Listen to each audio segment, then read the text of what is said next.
ট্রাম্পের পরিকল্পনার বিরুদ্ধে একজোট হচ্ছেন আরব নেতারা। মার্কিন প্রেসিডেন্ট ডোনাল্ড ট্রাম্পের প্রস্তাবিত গাজা পরিকল্পনার বিরুদ্ধে কঠোর পদক্ষেপ নিতে একজোট হচ্ছেন আরব নেতারা। গাজা উপত্যকার ভবিষ্যৎ এবং পুনর্গঠনের কৌশল নির্ধারণের জন্য তারা সৌদি আরবের রাজধানী রিয়াদে এক উচ্চ পর্যায়ের বৈঠকে বসতে যাচ্ছেন।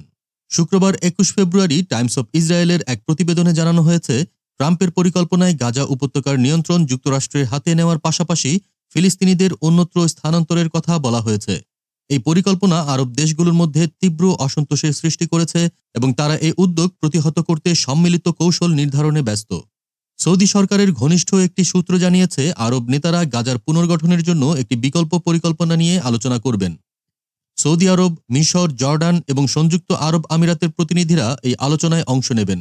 এই পরিকল্পনার আওতায় উপসাগরীয় দেশগুলোর নেতৃত্বে একটি তহবিল গঠন করা হতে পারে, যা গাজার পুনর্গঠনে ব্যবহার করা হবে। একই সঙ্গে হামাসকে প্রান্তিক করার বিষয়টিও আলোচনায় আসতে পারে। এর আগে গত ১৪ ফেব্রুয়ারি বার্তা সংস্থা রয়টার্সের এক প্রতিবেদনে জানানো হয়, ফিলিস্তিনিদের জোরপূর্বক স্থানান্তরের মার্কিন প্রস্তাবের বিরুদ্ধে বিকল্প ব্যবস্থা নিতে উদ্যোগী হয়েছে আরব বিশ্ব, যার নেতৃত্বে রয়েছে সৌদি আরব।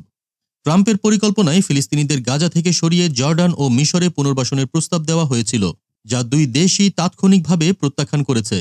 কায়রো ও আম্মান উভয়ই এটিকে মধ্যপ্রাচ্যের স্থিতিশীলতার জন্য হুমকি হিসেবে দেখছে। বিশ্লেষকদের মতে, ট্রাম্পের এ পরিকল্পনার কারণে সৌদি আরবের অসন্তোষ আরও বেড়েছে। সৌদি আরব বহুদিন ধরেই ইসরায়েলের সঙ্গে সম্পর্ক স্বাভাবিক করার শর্ত হিসেবে ফিলিস্তিনি রাষ্ট্র প্রতিষ্ঠার দাবি জানিয়ে আসছে। অথচ ট্রাম্পের প্রস্তাব সেই প্রচেষ্টাকে বাধাগ্রস্ত করতে পারে।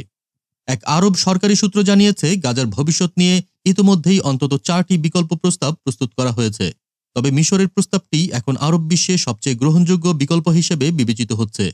দেশ জগৎ ইন্টারন্যাশনাল ডেস্ক।